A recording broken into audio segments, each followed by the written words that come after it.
টানা বর্ষণ ও উজানের ঢলে চট্টগ্রাম সিলেটের বিস্তীর্ণ এলাকা অঞ্চল প্লাবিত, লাখ লাখ মানুষ পানিবন্দী।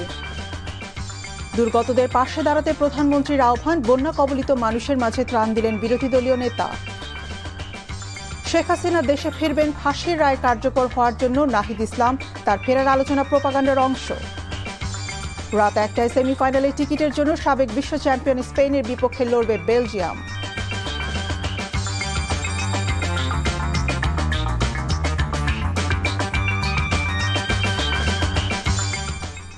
আসসালামু আলাইকুম, ইফতারা সুরভি স্বাগত জানাচ্ছি এনটিভির রাতের খবরে।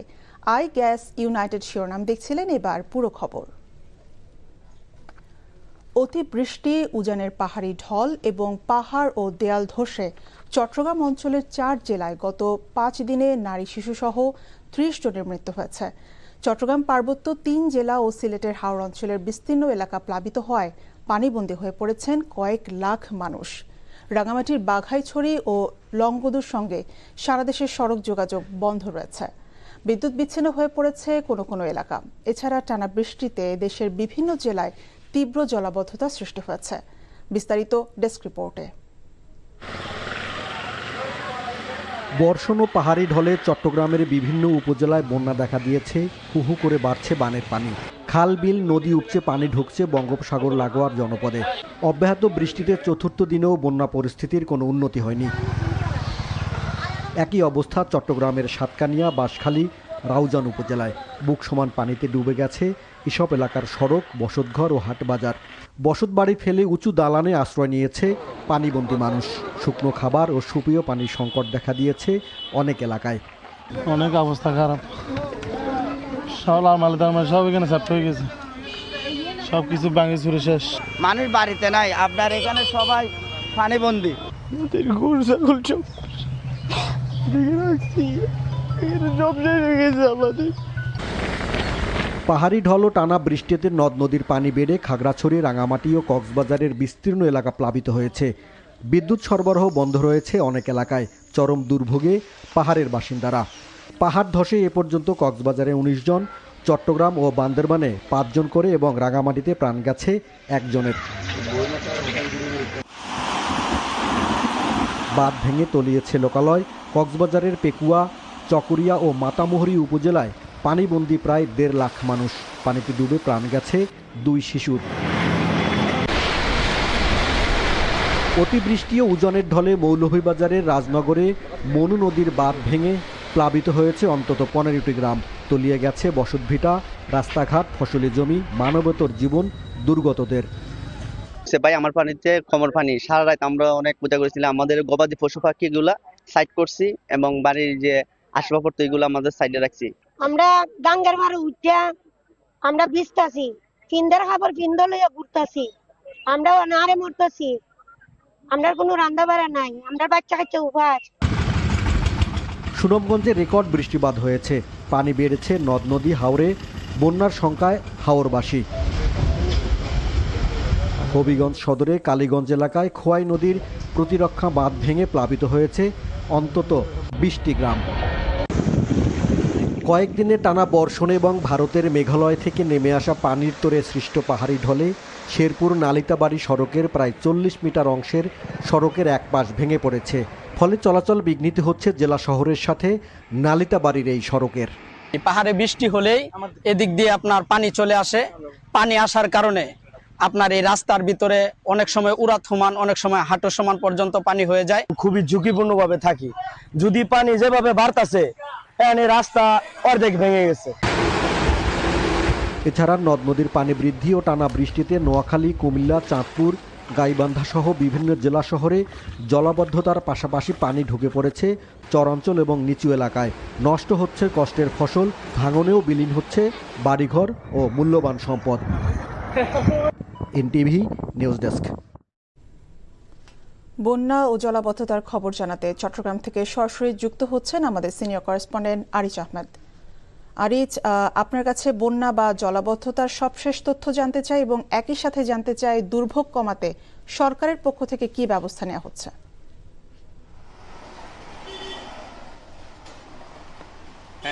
সুরভি, চট্টগ্রাম জেলার যেই ৭টি উপজেলায় এই মুহূর্তে বন্যা পরিস্থিতি অবনতি হয়েছে, এর মধ্যে ৭টি উপজেলায় সরকারি সেনাবাহিনীর সদস্যদের সেখানে মোতায়েন করা হয়েছে এবং তারা সেখানে ত্রাণ তৎপরতা যেমন চালাবে তেমনি উদ্ধার কাজেও তারা বেসামরিক সদস্যদের সাথে একসাথে কাজ করবেন। এছাড়া আগামীকাল শনিবার যে চট্টগ্রাম যেই এইচএসসি পরীক্ষার সেই পরীক্ষা স্থগিত করা হয়েছে এবং এটি আন্তঃশিক্ষা বোর্ডের মাধ্যমে করা হয়েছে। আর আপনি জানেন যে চট্টগ্রামের বাঁশখালী, সাতকানিয়া, লোহাগাড়া এবং চন্দনাইশ ছাড়াও যে রাউজান এবং হাটহাজারীর উপজেলা যে বিস্তীর্ণ এলাকা, সেখানে প্রায় 4 লক্ষাধিক মানুষ এখন পানিবন্দী হয়ে আছেন এবং সেখানে আমনের আবাদ যেমন নষ্ট হয়েছে, তেমনি মাছের চাষ এবং গৃহপালিত যে পশুর ব্যাপক ক্ষতি হয়েছে এবং অর্থনৈতিকভাবে সাধারণ মানুষ বেশ ক্ষতিগ্রস্ত হয়েছেন। এছাড়া সেখানকার আমরা আজকে যে বিভিন্ন এলাকায় গিয়ে আমরা যেটা দেখেছি, অনেক বাড়িঘর আসলে পানিতে ভেসে গেছে। ওইখানকার যে সাধারণ মানুষদের এক ধরনের দুর্বিষহ অবস্থা বিরাজ করছে। এছাড়া চট্টগ্রামের সাথে কক্সবাজারের ট্রেন যোগাযোগ এখনও সচল হয়নি। এছাড়া রাঙ্গামাটি ও খাগড়াছড়ির সড়ক যোগাযোগ এখনও বন্ধ আছে। সুরভি, এই ছিল এখানকার। জানছিলাম চট্টগ্রামে জলাবদ্ধতার খবর। সিলেট অঞ্চলের বন্যার খবর জানাতে হবিগঞ্জ থেকে সরাসরি যুক্ত হচ্ছেন আমাদের জেলা প্রতিনিধি সেলিম মিয়া। সেলিম, উজানের ঢল এবং বৃষ্টিতে নতুন করে পানি প্রবেশ করেছে কিনা এবং প্রশাসনের পক্ষ থেকে এখন পর্যন্ত কি কি পদক্ষেপ নেওয়া হয়েছে আমাদের বিস্তারিত জানাবেন। সুরভি, স্বস্তির খবর হচ্ছে গত 48 ঘন্টা যাবৎ হবিগঞ্জের বৃষ্টিপাত না হওয়ায় নদ নদীর পানি কিছুটা কমেছে। বিশেষ করে হবিগঞ্জের খোয়াই নদীর যে ভাঙন দেখা দিয়েছিল, সেই ভাঙনের পানি ঢোকার পরে যেসব এলাকা প্লাবিত হয়েছিল, সেই সব উজানের এই এলাকার পানি অনেকটাই নেমে গেছে। তবে বাটি অঞ্চল যেগুলা, যে হবিগঞ্জ লস্করপুর ইউনিয়নের বাটি অঞ্চলের যেগুলা, সেগুলো নতুন করে প্লাবিত হচ্ছে। প্রথমে আমাদের সকালে জেলা প্রশাসন যেটি জানিয়েছিল যে 20টি গ্রাম প্লাবিত হয়েছিল, তবে এটির পরিমাণ আরো দ্বিগুণের চেয়েও বেশি হচ্ছে। প্রায় 40 থেকে 50টি গ্রাম এখন পর্যন্ত প্লাবিত হচ্ছে। তবে এখন পর্যন্ত জেলা প্রশাসনের তথ্য অনুযায়ী প্রায় 6000 পরিবার আক্রান্ত হয়েছে এবং 25,000 মানুষ পানিবন্দী রয়েছে। তো এখন পর্যন্ত জেলা হবিগঞ্জ 3 আসনের সংসদ সদস্য আলহাজ জি কে গোস, উনি ক্ষতিগ্রস্ত এলাকা পরিদর্শন করেন এবং ক্ষতিগ্রস্ত মানুষদের মধ্যে ত্রাণ বিতরণ করেন।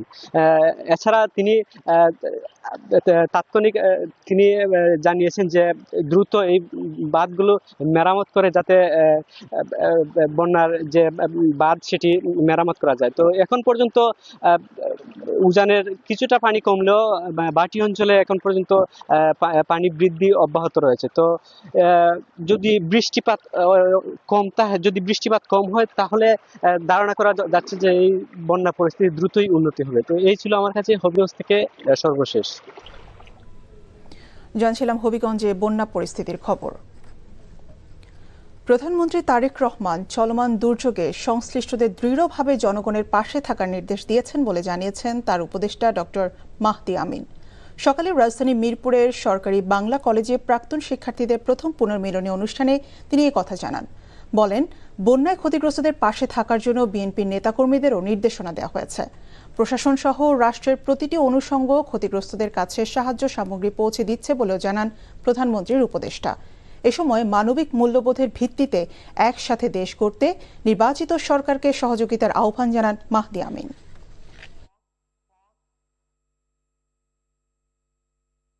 জনগণের সরকারের প্রধানমন্ত্রী হিসেবে মাননীয় প্রধানমন্ত্রীর নির্দেশনায় বর্তমানে রাষ্ট্র পরিচালনায় থাকা দল বিএনপি এবং সর্বস্তরের নেতাকর্মীরা এই 5 জেলায় এবং অন্যান্য জায়গায়ও ক্ষতিগ্রস্ত মানুষের সাথে দাঁড়িয়েছেন, পাশে দাঁড়িয়েছেন এবং সম্পূর্ণভাবে প্রশাসন, আইন শৃঙ্খলা বাহিনী, যেখানে প্রয়োজন সেনাবাহিনী এবং রাষ্ট্রে গুরুত্বপূর্ণ প্রতিটি অনুষঙ্গ ক্ষতিগ্রস্ত মানুষদের কিভাবে কষ্ট লাঘব করা যায়, কিভাবে তাদের কাছে খাদ্যপণ্য পৌঁছে দেওয়া যায়, কিভাবে পানি পৌঁছে দেওয়া যায়, স্যানিটেশন নিশ্চিত করা যায়, সেগুলো নিয়ে কাজ করছেন।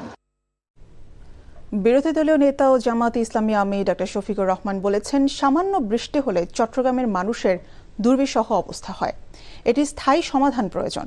সকালে চট্টগ্রামে বন্যা দুর্গত এলাকা বাঁশখালী ও সাতকানিয়ার বিভিন্ন এলাকা পরিদর্শন ও ত্রাণ বিতরণ শেষে এসব কথা বলেন তিনি। এর আগে চট্টগ্রাম শাহ আমানত আন্তর্জাতিক বিমানবন্দরে নেতাকর্মীদের সাথে মতবিনিময় করেন তিনি। চট্টগ্রামে দুর্যোগে প্রাণহানি ও ক্ষতিতে গভীর উদ্বেগ প্রকাশ করে তিনি বলেন, বিশ্বের বিভিন্ন দেশ এর চেয়েও বড় দুর্যোগ সামাল দিচ্ছে। এটা আমাদের দুঃখ যে সামান্য একটু বৃষ্টি নামলেই গড়বাড়ির এই অবস্থা হয়ে যায়।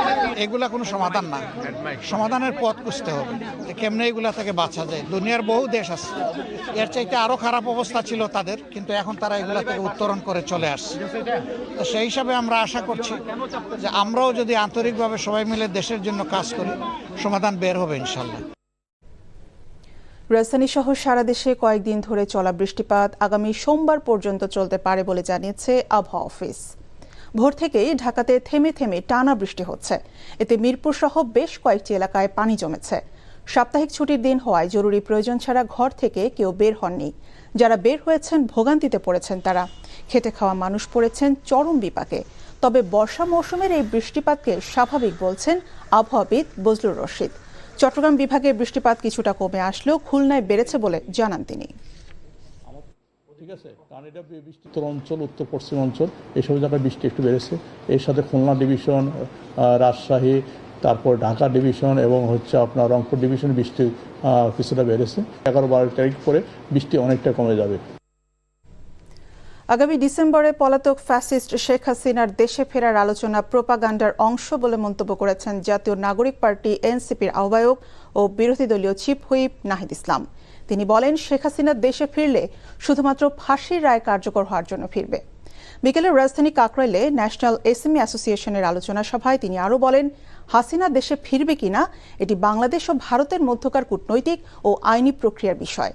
তিনি সরকারের প্রতি যথাযথ কূটনৈতিক উদ্যোগের মাধ্যমে হাসিনাকে দেশে ফিরিয়ে এনে বিচারের রায় কার্যকর করার আহ্বান জানান। তিনি আরও বলেন, গণহত্যার বিচারের রায় কার্যকর হলে তার দেশের রাজনৈতিক স্থিতিশীলতা প্রতিষ্ঠায় গুরুত্বপূর্ণ ভূমিকা রাখবে।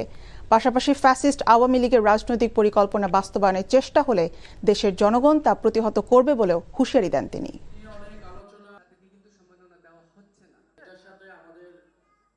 ডিসেম্বরে কেউ একজন দেশে ফেরার পরিকল্পনা করছেন, তো আমাদের থাকবে যে দেশের অলরেডি 16 বছরের ধ্বংসযজ্ঞ হয়েছে। এখন এই সরকারের উচিত যথাযথ কূটনৈতিক আইনি প্রক্রিয়ায় গণহত্যাকারীকে দেশে ফিরিয়ে এনে রায় কার্যকর করা। আমি মনে করি এটাও দেশের স্থিতিশীলতার জন্য একটা বড় উদ্যোগ হবে। 2014-2018 সালের মতো 2024 সালেও ভোট চুরি হয়েছে বলে অভিযোগ করেছেন জাতীয় নাগরিক পার্টি এনসিপির দক্ষিণাঞ্চলের মুখ্য সংগঠক হাসনাত আব্দুল্লাহ। বিকেলে নোয়াখালীর মাইজদীতে এনসিপির জুলাই পদযাত্রা কর্মসূচিতে অংশ নিয়ে এসব কথা বলেন তিনি। বলেন, দেশের 70% মানুষ গণভোটে হ্যাঁর পক্ষে ছিল, কিন্তু সেই ভোট চুরি করে ফেলেছে। জুলাইয়ের আগেও ভোট চুরি ছিল, সেটা ভোটের ফল প্রকাশের আগে। আর জুলাইয়ের পরও ভোট চুরি হয়েছে, তবে সেটা দিনের আলোতে ফল প্রকাশের পর। এদিকে নাটোরে এনসিপির জুলাই পদযাত্রায় অংশ নেন দলের উত্তরাঞ্চলের মুখ্য সংগঠক সার্জিস আলম। জুলাই অভ্যুত্থানের আকাঙ্ক্ষা বাস্তবায়ন হয়নি, আবার দাদাগিরি সহ একটার পর একটা পুরনো কালচার আবার ফিরিয়ে আনা হচ্ছে বলে অভিযোগ করেন সার্জিস আলম। আমরা এমন একটা বাংলাদেশ চেয়েছিলাম যেখানে প্রত্যেকটা সরকারি অফিস আদালত মানুষের সেবার একটা আশ্রয়স্থল হয়ে উঠবে।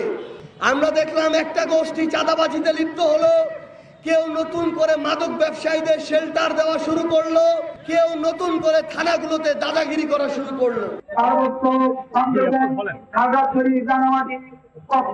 থেকে এই জাতীয় সংকটে আমরা সরকারকে আমাদের দৃশ্যমান কোন পদক্ষেপ দিতে আমরা দেখছি না।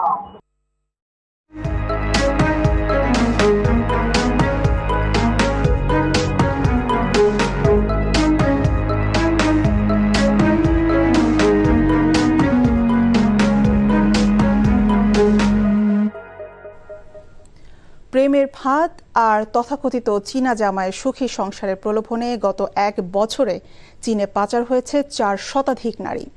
সুদূর চীনের একটি গোপন সেলে বন্দী থাকা অবস্থায় এনটিভিকে নিজের উপর অমানসিক নির্যাতনের বর্ণনা দিয়েছেন তেমনই এক ভুক্তভোগী তরুণী। চাকচিক্যময় জীবনের হাতছানিতে চীনে গিয়ে এখন নরক যন্ত্রণা থেকে বাঁচতে দেশে ফেরার আকুতি ওই তরুণীর। কিন্তু গাজীপুরের টঙ্গী থেকে তাকে এই আন্তর্জাতিক মাফিয়াদের হাতে তুলে দিল কারা? 3 পর্বের ধারাবাহিকের প্রথম পর্বে সেই প্রশ্নেরই উত্তর খুঁজেছেন নাহিদ প্রিন্স। ক্যামেরায় ছিলেন মোখলেসুর রহমান। এরা বলছে 26 লাখ টাকা দিলে আমি বাংলাদেশে যেতে পারবো, কিন্তু আমি এত টাকা পাবো কোথায়? ভিডিও কলের ওপাশে থাকা এই তরুণীর নাম আঞ্জুয়ারা, যদিও এটি তার ছদ্মনাম। কথা বলতে বলতে বারবার কান্নায় ভেঙে পড়ছিলেন তিনি। সুদূর চীন থেকে পাঠাচ্ছেন বন্দি জীবনের আর্তনাদ। আমি তাদের কাছে বলি, পরে তারা বলে আমাকে টাকা দাও, আমি তোমাকে বাংলাদেশে ফেরত পাঠাবো। যদিও এই বুক ভাঙা কান্নার বিপরীতে হাস্যোজ্জ্বল জীবন আশা করেছিলেন আঞ্জুয়ারা। এনটিভির সাথে ভিডিও কলে সেই করুণ কাহিনী তুলে ধরলেন তিনি। আমার চীনা ছেলেটার সাথে টিকটকে পরিচয় হয়, পরে সে বাংলাদেশে আসে, আসার পর তার সাথে আমার বিয়ে হয়। পরে সে আমাকে বাংলাদেশ থেকে এখানে আনার পর সে আমাকে এখানে বিক্রি করে দিয়েছে। আঞ্জুয়ারা জানান, সামাজিক যোগাযোগ মাধ্যমে পরিচয় হয় চীনা মিংচং নামের এক যুবকের সঙ্গে। প্রেমের ফাঁদে ফেলে বিয়ের প্রলোভন দেয় মিংচং। তারপর দেশেও আসে সে। চাকচিক্যময় জীবনের আশ্বাস দিয়ে বিয়ে করে, এমনকি সুখের সংসারের আশা দেখিয়ে চীনেও নিয়ে যায় আঞ্জুয়ারাকে। এরপরই পর্দা খুলে যায় অন্ধকার জগতের। আমার এমন এক রুমে বন্ধ করে রাখছে, এই রুমে না আছে একটা ফ্যান, না আছে কিছু। 2 দিন পর একদিন খাইতে দেয়। এখন এইভাবে কিভাবে বাঁচে একটা মানুষ? একজন নারীর এই আর্তনাদ কি কেবল বিচ্ছিন্ন কোনো ঘটনা, নাকি এর পেছনে সক্রিয় রয়েছে শক্তিশালী কোনো পাচার চক্র? উত্তর খুঁজতে এনটিভি টিম রওনা হয় ঢাকা থেকে কিছুটা দূরে টঙ্গী এলাকার চেরাগালিতে, যেখানে থাকে আঞ্জুয়ারার পরিবার। অনুসন্ধানে জানা যায়, আঞ্জুয়ারা সহ শতাধিক নারী পাচারের সঙ্গে 2টি নাম সবচেয়ে বেশি জড়িত। তাদের একজন জাহিদুল ইসলাম বাবু আর অন্যজন মরিয়ম খাতুন বৃষ্টি। বাবু মূলত চীনা নাগরিকদের সঙ্গে মেয়েদের পরিচয় করিয়ে দেয় এবং পরে পাচার করে। চায়নার লোকে বিয়ে দিয়ে সরকারি কাগজপাতি হিসেবে সরকারি ইয়েতে চলে গেছে। ওখানে নিয়ে যা ও তার পাসপোর্ট ভিসা সম্পূর্ণ 2টাই গাড়ি নিয়েছে, নিয়ে তাকে আসতে দেয় না। এখন বলে সে আসতে পারবে, আমাকে 2 লক্ষ টাকা দাও, সে যাইতে পারবে। এ ঘটনায় আঞ্জুয়ারার পরিবার থানায় মামলা করলে গ্রেপ্তার করা হয় বাবুকে। বিয়ে ও ট্যুরিস্ট ভিসার আড়ালে মানব পাচারের এই নতুন রুট বন্ধ করতে আইনি ও কৌশলগত কঠোর অবস্থানে প্রশাসন। আমরা এই মুহূর্তে আমরা চায়নার 5টি মামলা আমরা এখন তদন্ত করছি। আমরা পাই শুধুমাত্র যারা আমাদেরকে রিপোর্ট করে, শুধুমাত্র তাদেরকেই কিন্তু আমরা আইনের আওতায় নিয়ে আসতে পারি। বাংলাদেশে জাস্ট খবর আমরা জানি না। আঞ্জুয়ারা হয়তো কাঁদছেন মুক্তির আশায়, কিন্তু তার মতো আর কোনো নারী যেন এমন অসম প্রেমের ফাঁদে না পড়েন, এজন্য প্রয়োজন পারিবারিক ও সামাজিক সচেতনতা এবং আইনি প্রতিরোধ। আমি বাংলাদেশে যেতে চাই, আমার বাবার সাথে দেখা করতে চাই, আমি আমার পরিবারের সাথে থাকতে চাই। প্লিজ আমাকে সাহায্য করে না। Nahid Prince, NTV news, Dhaka. সংস্কৃতি মন্ত্রী অ্যাডভোকেট নিতাই রায় চৌধুরী জানিয়েছেন, জুলাই জাদুঘরের সব প্রস্তুতি শেষ, খুব শিগগিরই দর্শনার্থীদের জন্য তা খুলে দেওয়া হবে। সকালে কুমিল্লা জাদুঘর ও শালবন বিহার পরিদর্শন শেষে সাংবাদিকদের প্রশ্নের জবাবে তিনি এই কথা জানান। মন্ত্রী বলেন, অন্তর্বর্তী সরকারের সময় জুলাই জাদুঘর কমিটি কিছুটা এলোমেলো ছিল, সে কারণে নতুন করে কমিটি গঠন করা হয়েছে। দ্রুত সময়ের মধ্যে সংবাদ সম্মেলনের মাধ্যমে জুলাই জাদুঘর উদ্বোধন সংক্রান্ত বিষয় বিস্তারিত জানানো হবে। গতকালকে গেজেট হয়ে গেছে, আমাদের কমিটি হয়ে গেছে। এখন আমরা সাংবাদিক সম্মেলনের মাধ্যমে আমরা জুলাই জাদুঘর, যে কথা জাদুঘর বন্ধ কেন বন্ধ, জাদুঘর আমরা কমিটি ছিল না, পরিচালনা কমিটি ছিল না, তাহলে যে খুশি সেই করতে পারে। এখন আমরা শিগগিরই আমরা চালু করব। শিল্পের সুষমায় দেশ, জাতি ও সমাজের মন মানস রাঙিয়ে তোলার একনিষ্ঠ সাধক, বহুমাত্রিক গুণের অনন্য শিল্পী মোস্তফা মনোয়ারকে স্মরণ ও শ্রদ্ধা জানালেন শিল্পী ও কলাকুশলীরা। শুক্রবার সন্ধ্যায় জাতীয় শিল্পকলা একাডেমির জাতীয় নাট্যশালার প্রধান মিলনায়তনে কিংবদন্তি তুল্য শিল্পী সদ্য প্রয়াত মোস্তফা মনোয়ারকে স্মরণ করে শিল্পের নানা মাধ্যম অসাধারণ সৃষ্টিশীল কর্মের প্রতিনিধিত্বকারী শিল্পকর্ম উপস্থাপন করা হয়। এছাড়াও চিত্রকলা, মঞ্চ ও টেলিভিশন নাটক, চলচ্চিত্র, নৃত্য, সঙ্গীত, পাপেট্রি পরিবেশন করা হয়। অনুষ্ঠানে উপস্থিত ছিলেন মঞ্চ, টেলিভিশন নাটক ও চলচ্চিত্রের বরেণ্য নির্মাতা, শিল্পী ও কলাকুশলীরা।